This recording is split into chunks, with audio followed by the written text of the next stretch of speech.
व्याप्तं येन चराचरं तत्पदं वर्तितं येन तस्मै श्रीगुरुवे नमः। तस्मै श्रीगुरुवे नमः। मनोजवं मारुततुल्यवेगं जितेन्द्रियं बुद्धिमतां वरिष्ठम् वातात्मजं वानरयूथमुख्यं श्रीरामभूतं शरणं प्रपद्ये। श्रीरामभूतं शरणं प्रपद्ये। या देवी सर्वभूतेषु भक्तिरूपेण संस्थिता नमस्तस्यै नमस्तस्यै नमस्तस्यै नमः। व्यासपीठ पर आके आदरणीय स्वानाभन सीताराम जी शास्त्री, हमारे ग्रामवासी, माताएं बहनों, भगवत प्रेमी सज्जनों, मैं वही हूँ भगवान राम जो पहले था, क्योंकि लक्ष्मण ने कहा राम से, प्रभु अयोध्या का राज भरत को करने दो, अपने यही लगे करेंगे। उन्होंने कहा यद्यपि स्वर्णमयी लंका नाम है रोचते लक्ष्मण जन्मी जन्मभूमि चाहिए। इस भूमि में हमारा जन्म हुआ है और मैं आप सबको उपकार भी कर रहा हूँ। हम जिस ज्वालामुखी के प्रांगण में हम बैठे हुए हैं, मैं तो मर चुका था। मैं अपने पुस्तक में देखिए, आप देख लेना। गुरुमंडल निहारिका एक पुस्तक है, इतनी मोटी, शायद आप में से किसी को दिया होगा, 400-500 पृष्ठ की पुस्तक है। उसमें लिखा है मैं तो मर चुका था, लेकिन भगवती की कृपा से मैं जीवित हुआ हूँ। और तब से उन्हीं की कृपा से, क्योंकि जिन्होंने जीवन दिया उनके लिए हम क्या दे सकते हैं। आपके ऊपर कोई उपकार नहीं, हमारा कर्तव्य है।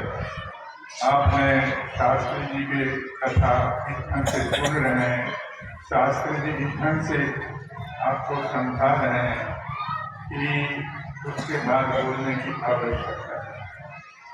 लेकिन फिर भी आप सुनना चाहते हैं, हमें सुनाऊंगा बहुत सारे, क्योंकि कथाओं के साथ साथ तत्व का विषय भी बहुत ताजा है, जो शास्त्री जी ने संक्षिप्त रूप में समझाया है। बहुत सुंदर आपने प्रसंग सुना, स्त्री और पुरुष में क्या है। जब पार्वती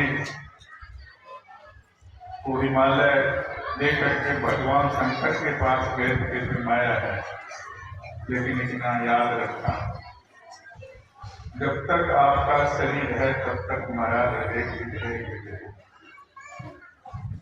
और शरीरम आद्यम सर्वधर्म साधन, शरीर ही सबका साधन है।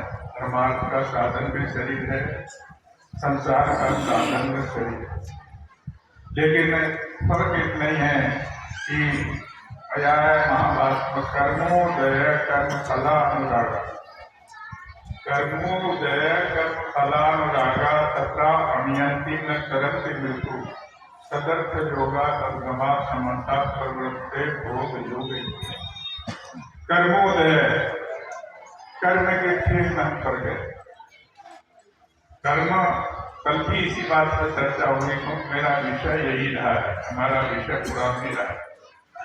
हमारा विषय दर्शन रहा। दर्शन रखने का तात्पर्य, दर्शन का तात्पर्य अनिति दर्शन, जिसके द्वारा अपने स्वरूप को समझने को दर्शन शास्त्र कहते हैं। हमारा आस्तिक नास्तिक का दर्शन ये विषय हमारा रहा है। इसीलिए प्रत्येक पूर्वजन को मैं दर्शन की तरफ ले जा, तो शास्त्री जी ने बोला ना आध्यात्मिक तरफ, प्रत्येक विषय को मैं दर्शन की तरफ ले जा।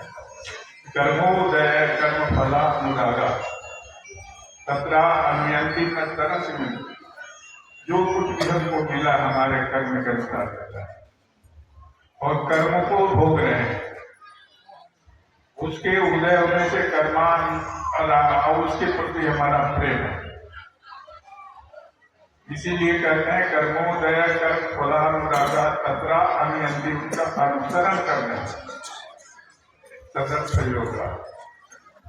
आपका कर्म के साथ कर्म ठीक है, ब्रह्मा के बगैर शरीर चल नहीं सकता, माया के बगैर शरीर बन नहीं सकता, मर्म के बगैर शरीर चल नहीं सकता, क्योंकि येनो उपनिषद माया है। कौन ऐसी शक्ति है, शक्ति के द्वारा बोल है, कौन ऐसी शक्ति है जिसके द्वारा आप चल रहे हैं? चल तो चल रहा है, लेकिन कौन सी शक्ति है जिसके द्वारा आप चल रहे हैं? तो भगवान कृष्ण ने कहा कि गीता माया है।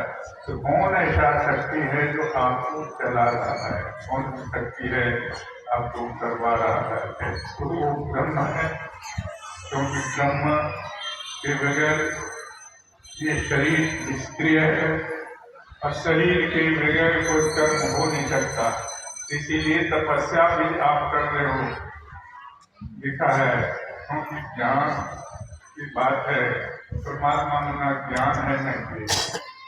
परमात्मा का जहाँ तक बात करते हो, ना ज्ञान है न ज्ञान है। जब अग्नि की सत्ता कब तक है? जब तक ईंधन। अग्नि की सत्ता जब तक है, कब तक है? जब तक ईंधन है। ईंधन जब खत्म हो जाएगा, अग्नि की सत्ता खत्म हो जाएगी। लकड़ी आपने जलाया, लकड़ी जलाकर अग्नि जला लिया, लकड़ी जलाया, अग्नि जल रही है, लेकिन अग्नि तभी तक है जब तक लकड़ी की सत्ता है। जब तक माया की सत्ता है तभी तक आपके शरीर की सत्ता है, तभी तक आपकी सत्ता है। जब माया की सत्ता खत्म हो जाएगी तो आपका सत्ता खत्म हो जाएगी, तब तो जीव जीव बन जाता है। जीव जीव नहीं रहता, जीव शिव बन जाता है। जीव तभी बनता है जब माया का, इसीलिए लिखा है विशद माया है। संयुक्त में क्षरण अक्षरंत, संयुक्त में क्षरण क्षरंत व्यक्ता व्यक्त प्रत्येक अनिष्ट आसमान पद्धति भोक्ति भावा। संसार के तरफ भोगने की इच्छा व्यक्ति को मानता है। जब तक इच्छा है, इच्छा में तभी तक होती है जब तक शरीर की सत्ता है, जब तक प्रकृति की सत्ता है तभी तक इच्छा होती। प्रकृति की सत्ता खत्म हो जाए, इच्छा भी खत्म हो जाती। बहुत सुंदर आपको समझाया गृहस्थ जीवन क्या होता है, स्त्री का धर्म क्या होता है। क्योंकि जो स्त्री पतिव्रता है उनको कोई उपासना करने की जरूरत नहीं। एक पति के प्रति जिसकी निष्ठा होती है उसको कुछ करने की जरूरत नहीं, वो उससे उसका उद्धार हो जाता है। बहुत सुंदर आपके सामने शास्त्री ने समझाया। अब हमारा बोलना कोई तात्पर्य नहीं रखता, क्योंकि कल आपने सती खंड सुना, आज पार्वती का खंड सुना है। कल आगे जो खंड आएगा तो बताएंगे। बहुत सुंदर आप लोग जो मेरे को प्रेम दे रहे हो, क्योंकि वो तुलसीदास ने लिखा है, तुलसी वहाँ न जाइए जहाँ जन्म स्थान पुन जाने नहीं, जरो पिछलो नाम। लेकिन हमारे साथ उल्टा हो रहा है, उल्टा हो रहा है कि जन्म स्थान में इतना प्रेम मिल रहा है जिसकी हम कल्पना नहीं कर सकते हैं। आप लोग को मैं आपको आभार प्रकट करता हूँ और अपने वाणी को विराम देता हूँ। माता द्वारा मुख्य चरणों में नमन करता हूँ। शांति शांति शांति।